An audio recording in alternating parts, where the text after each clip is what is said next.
You will hear a man called Tim and a woman called Laura discussing preparations for their holiday. First, you have some time to look at questions 1 to 6.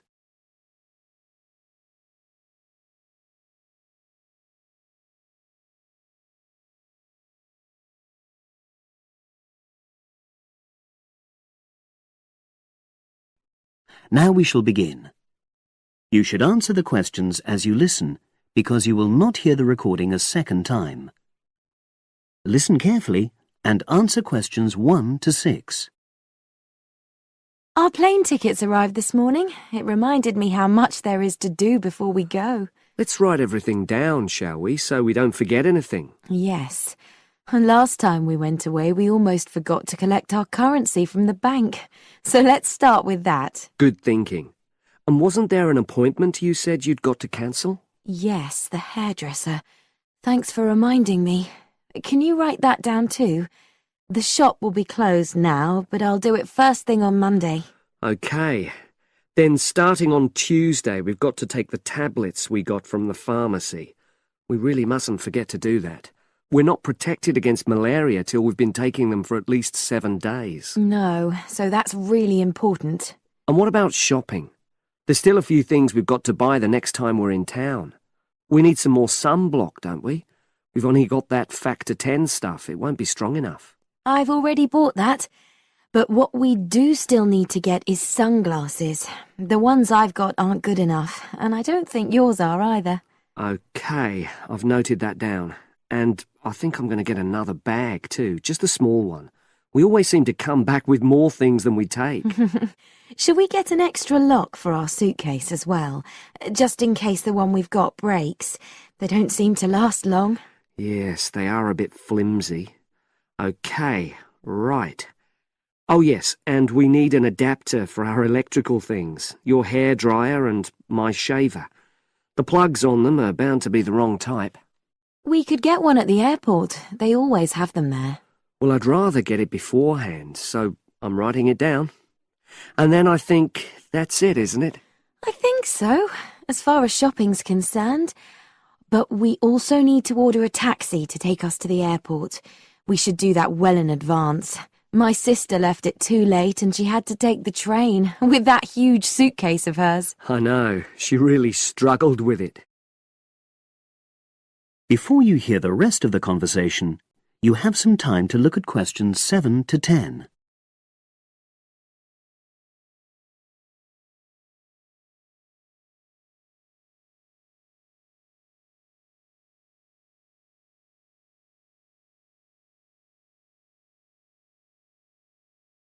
Now listen and answer questions 7 to 10.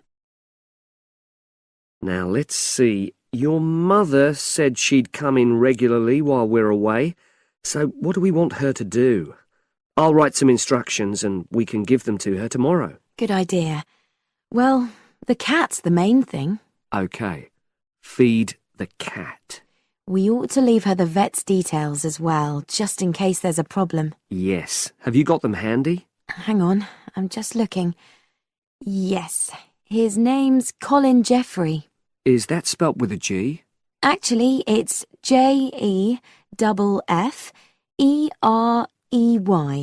Quite an unusual spelling, isn't it? And his number? 077 594 128. It's a mobile. OK. And you should write down where it is. It's 4 Street, not sure what number, but it's next to the bus stop, isn't it? That's not a very good landmark, but it's on the other side of the road to the church, so I'll tell her that. Let's hope she won't need a vet anyway. Yes. Right, apart from that, there are the plants to water. Ask her to make sure they don't dry out.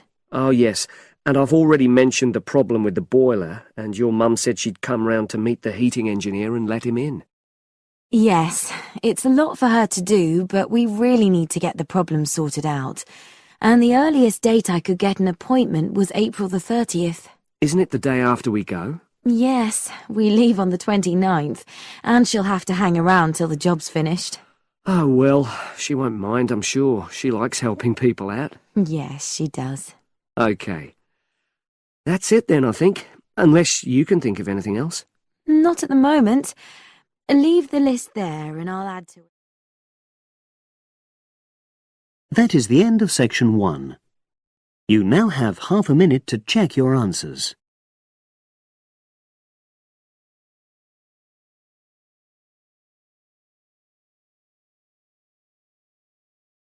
Now turn to section 2.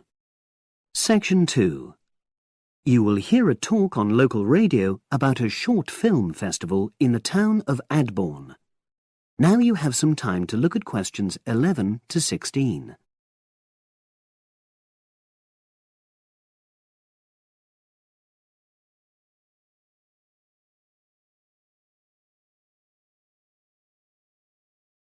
Now listen and answer questions 11 to 16.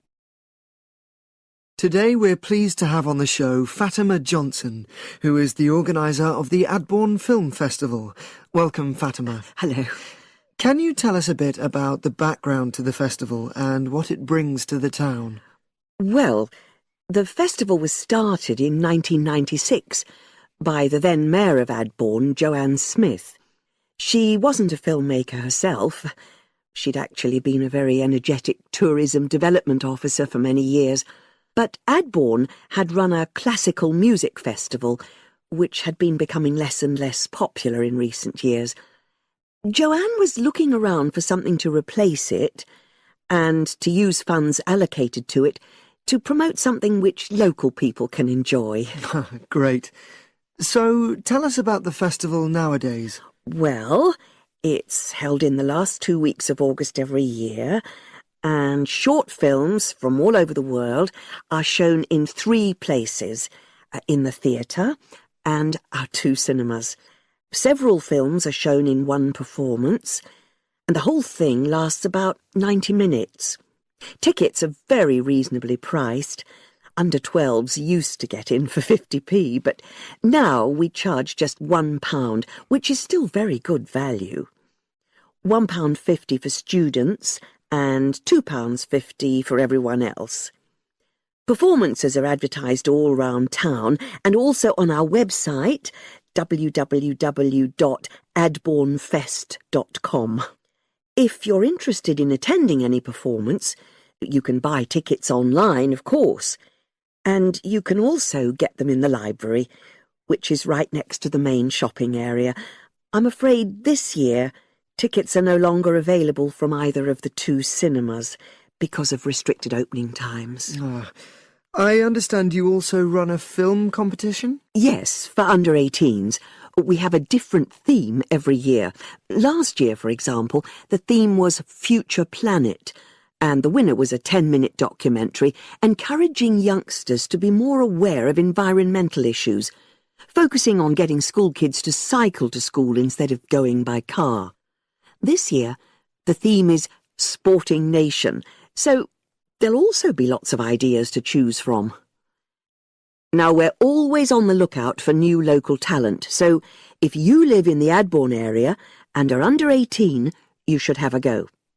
We have an excellent prize every year donated by local businesses, shops, hotels, etc. This year, you can win a high-spec movie camera worth over £800.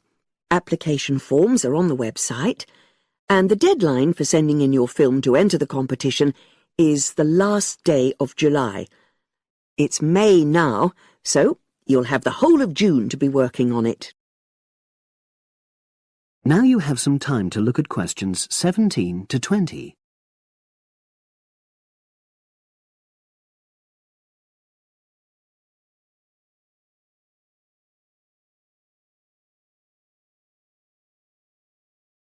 Now listen and answer questions 17 to 20. And what are the judges looking for? Well, although we choose very topical issues like the environment, we're not looking for propaganda, trying to get people to do something. Instead, we're looking for a new angle, a fresh way of looking at a theme. And of course, because it's a short film festival, it's not really about a fully worked story with well-rounded characters. It's more about good photography, conveying things visually. And who judges the films? A panel of 3 people who know a lot about film. We've used the same judges for many years, and we're very happy with their expertise. One thing we probably will change next year, though, is we want to add another class and another prize for older filmmakers. We'll keep it at a maximum of 10 minutes, though. The length works well for our festival. We also want to use different venues for the film shows, such as community centres and at least one school. It might make performances more accessible to a wider audience. We did explore the possibility of having late-night showings, but that's unlikely to happen in the coming year.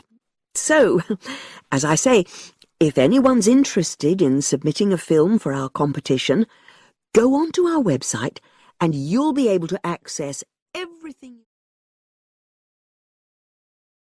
That is the end of section 2. You now have half a minute to check your answers.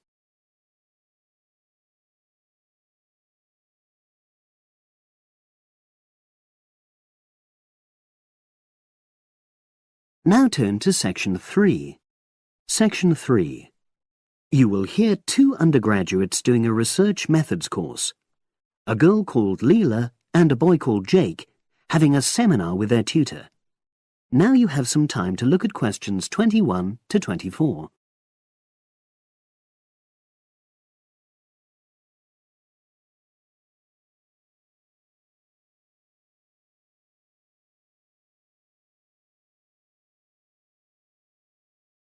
Now listen and answer questions 21 to 24.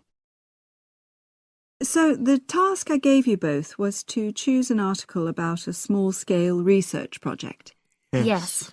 You were then required to try to reproduce the research procedures in your own context, i.e. try it out for yourselves. Yeah, and that's what we've done. Great. So I'd like you to tell me a bit about the article and why you chose it. Well, the article's written by 2 university lecturers who had started using crosswords to help their students revise terminology for exams. And the crosswords were designed and set on computers. And we selected the article because, well, it seemed an accessible topic, even though we weren't familiar with the technique. You know, using IT to design crosswords for higher education. That's a good reason.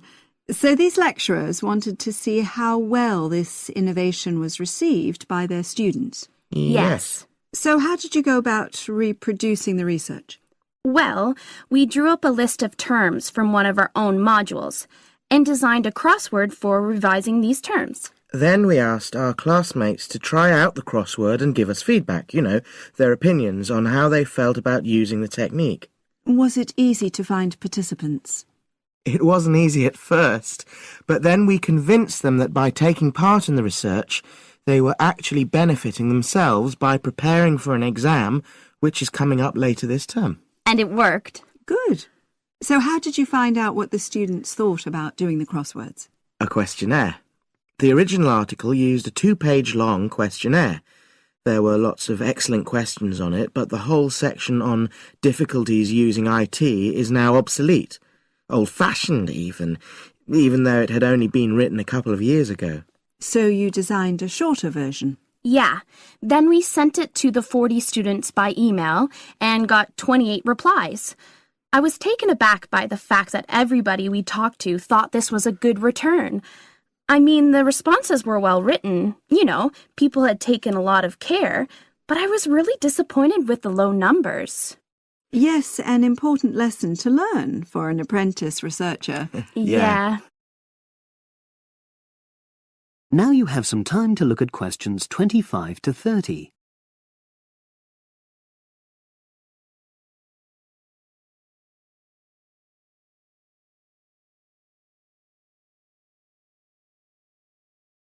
Now listen and answer questions 25 to 30. So what results did you get? Well, basically, the responses were extremely positive. The students said that doing the crossword on a computer helped them really focus on the work in hand and not be distracted, which is something that commonly happens with other ways of doing revision. Yeah, that was really clear. But something that struck me was that having fun hardly featured in their responses, nor did anything to do with spelling of hard words, which I thought would be an obvious benefit. No? Okay. Respondents also said that doing the crossword hadn't really increased their general motivation to study, but that it had highlighted the gaps in their memory so they knew what further work was necessary. Right. So how did your findings tally with those of the original researchers? There were lots of similarities, but... There were probably two main differences. We found that more males than females liked the technique, whereas the original study found the reverse. Also, our respondents said they wouldn't mind doing a crossword as a final official exam, whereas in the original study, students said they would hate doing it even if it meant having a shorter test. But of course, both sets of respondents said they'd be interested in doing more crosswords for informal purposes, revision, and so forth. Right. So let's have a think about the whole project and what you've learned from doing it. Well, it was very time-consuming. Yeah, and I don't think we managed that aspect very well. It could have been worse. I mean, we didn't have a lot of data, so we didn't have to spend ages processing it. And of course, we'd already done a course on numerical data processing, so there wasn't much new there. Yeah, that's true.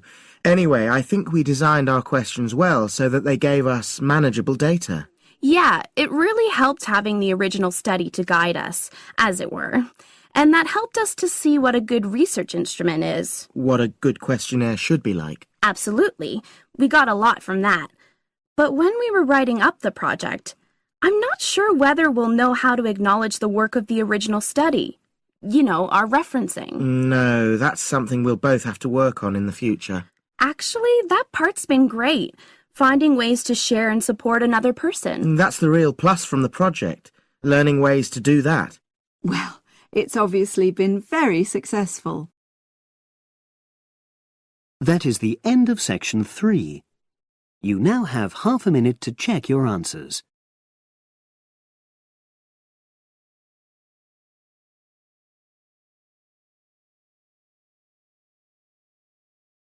Section 4. You will hear a postgraduate psychology student talking to other students about a job satisfaction study he has investigated. Before you listen, you have some time to look at questions 31 to 40.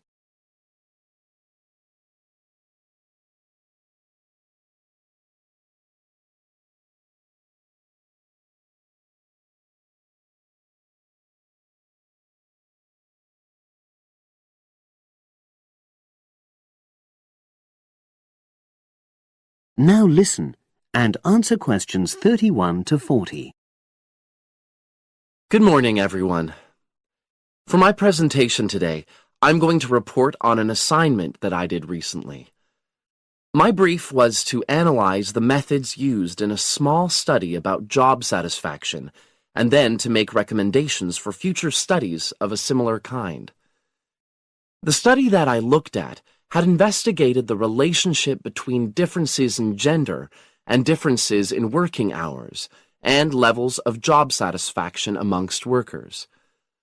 For this purpose, employees at a call center had been asked to complete a questionnaire about their work. I'll summarize the findings of that study briefly now. First of all, female full-time workers reported slightly higher levels of job satisfaction than male full-time workers. Secondly, female part-time workers reported slightly higher levels of satisfaction than female full-time ones did. On the other hand, male part-time workers experienced slightly less job satisfaction than male full-time workers. But although these results seemed interesting and capable of being explained, perhaps the most important thing to mention here is that in statistical terms, they were inconclusive. Personally, I was surprised that the findings hadn't been more definite, because I would have expected to find that men and women, as well as full and part-time workers, would experience different levels of satisfaction. So I then looked more carefully at the methodology employed by the researchers to see where there may have been problems. This is what I found. First of all, the size of the sample was probably too small.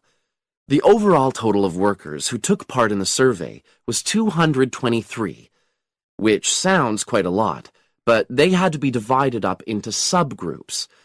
Also, the numbers in the different subgroups were unequal.